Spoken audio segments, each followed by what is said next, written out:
పిత పుత్ర పవిత్ర ఆత్మనామమున ఆమెన్. జ్ఞానవాణి ప్రేక్షకులకు స్వాగతం సుస్వాగతం.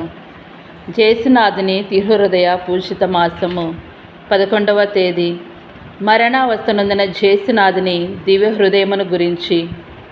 ఒలివేతు తోపులో మన రక్షణము కొరకు పితైన సర్వేశ్వరునికి జేసునాథుడు తమను బలిగా నొప్పగించిరి. విశేషముగా ఈ ఒలివేతు తోపులో జేసునాథుని దివ్య హృదయము మనుషుల మీద నుంచిన మితిలేని స్నేహము కనబడుచున్నది. జేసువు మనుషుల పాప క్రమములనన్నింటినీ తన మీద మోపుకొని పితైన సర్వేశ్వరుని కోపమును శాంతిపరచ సాష్టాంగపడి వేడుకొనిరి. ఆ సమయమున వారి దివ్య హృదయము సహింపరాని దుఃఖ సాగరములో మునిగి ఉండినది. ఎందుకనగా గురుద్రోహి అయిన జూదాను తమను చెంపను ముద్దు పెట్టి జూదులకు ఒప్పగించుటయు, దుష్టజూతులు తమ శరీరమును ఘోర హింసలు పెట్టి స్లీవలు కొట్టుటయు, అపోస్తులను శిష్యులను భయపడి పారిపోవటయు చూచిరి. మరియు తాము ఇన్ని పాటలు పడబోనప్పటికీ ఇంకా లెక్కలేని ఆత్మలు ఈ పాటల ఫలమును పోగొట్టుకొని తాము చూపించు స్నేహమును కొంచెమైనను గమనించక నిత్య శాపమునకు లోనగట్టును గురించి ధ్యానించదము. దుఃఖవేళలో జేసువు యొక్క మాతృక చూచి మన దుఃఖములను వారి పాటలతో ఐక్యపరిచి మన పాపములకు పరిహారముగా వాటిని ఒప్పగింపవలయను. మన కష్టముల నుండి మనలను విడిపించుమని వేడుకొనినప్పుడు జేసువు అడిగిన విధముగా, ఓ పిత, మీ చిత్త ప్రకారం అగునుగాక, నా చిత్త ప్రకారము వద్దని మనమును చెప్పుదుముగాక. తిరుసభ ఆరంభములో 300 సంవత్సరముల వరకు వేద సాక్షులు తమ రక్తము చెందినట్టు జేసునాథుడు చిత్తగించిరి. అటువంటి వేదనలు అనుభవింపవలెనని జేసువు ఇప్పుడు మనలను అడుగటలేదు. అయినా మరణావస్థ పొందిన జేసునాథుని దివ్య హృదయముతో ఏకీభవించి మన పాపములను ఉత్తరింపుగా మన దుఃఖ వేదనలను ఒప్పగించుట వల్ల మనము మోక్షము పొందవలెను. ఒలివేతు తోపులో మరణావస్థ నొందిన జేసునాథుని దివ్య హృదయ పాటలను స్నేహమును తలంచి పునీత మార్గరీత మరియమ్మ ఒకనాడు ధ్యానము చేయుచుండినప్పుడు జేసునాథుడు ఆమెకు దర్శనమై, నేను పొందిన అన్ని వేదనల కన్నా ఒలివేతు తోపులు అనుభవించిన మనోవేదనలు పెద్దవి. ఎందుకనా మా తండ్రియును మనుషులను మమ్ము విడిచినది గాక లోకపు పాపములన్నీ మా మీద మోపబడినవి.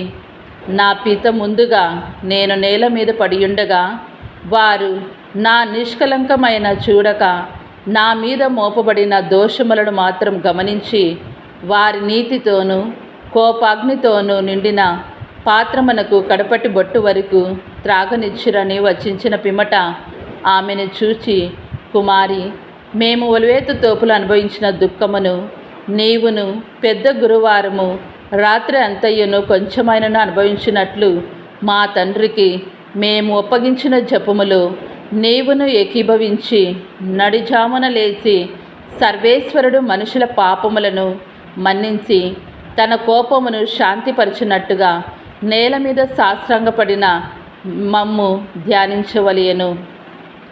70 సంవత్సరములకు ముందు జేసునాథుని దివ్య హృదయం బందు భక్తిగల మిగుల ప్రకాశించిన లియోనార్డును స్వాముల వారొకరు ఉండిరి. జేసునాథుని దివ్య హృదయము తమ దివ్య రక్తము చేత రక్షింపబడి ఆత్మల మీద కనికరముగా నుండినట్టుగా ఈ గురువు మిగుల భక్తి చురుకుతో వేడుకొనిచుండిరి. అప్పుడు తమ దివ్య హృదయము తమకు మిగుల మనోహరమును ఆత్మలకు చాలా ప్రయోజనకరమైన ఒక సభను ఏర్పరచబడవలెనని తెలియపరిచిరి. ఆ సభలో చేరిన వారు మనుషుల రక్షణము నిమిత్తము శృంగార తోపులు మరణ అవస్థ నొందిన దివ్య హృదయమునకు వందనాల స్తోత్రములు అర్పించి లక్షలాది లక్షలుగా భూలోకం అంతటను ప్రతిదినము చనిపోవు వారులను చూచి మంచి మరణము పొందినట్టుగా వేడుకొనవలెను. జేసునాథుని దివ్య హృదయ భక్తుల అనేకులు ఈ క్రొత్త సభలో చేరిరి. ఇదయునుగాక మరణావస్థలో నుండి వారల నిమిత్తము తమ జీవిత కాలమంతయు జప తప ఉపవాసములను చేయునట్టు లేయునార్డు స్వాముల వారు ఒక కన్యాశ్రీల మఠమును స్థాపించిరి. మరణావస్థనందు పాపాత్మలు మనసు తిరిగినట్టుగా చెప్పిన సభ వారిలో చేయులాగల మనమును వేడుకొనవలెను. చరిత్రము.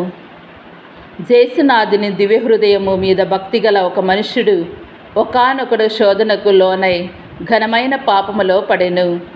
ఆయన తిరుహృదయము ఆ పాపాత్మను మీద కనికరించి తమ వరప్రసాదములనెల్లా వాని హృదయమును ఏ మాత్రము కరిగించినదనగా ఆ నిర్భాగ్యుడు వెంటనే ఒక గురువు యొద్దకు పోయి వారి పాదముల మీద సాష్టాంగముగా పడి ఏడ్చి ప్రలాపించి మిగుల మనస్తాపముతో పాప సంకీర్తనము చేసి తన పాప పరిహారమునకు తగిన ఒక గొప్ప తపస్సు ఆజ్ఞాపించినట్టు అడుగుకొనెను.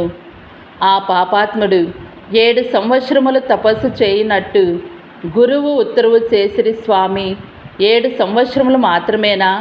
అయ్యో, నేను కట్టికొనిన పాపక్రమమునకు నా జీవిత కాల పర్యంతము తపస్సు చేసినప్పటికీ చాలదే అని ఏడ్చెను.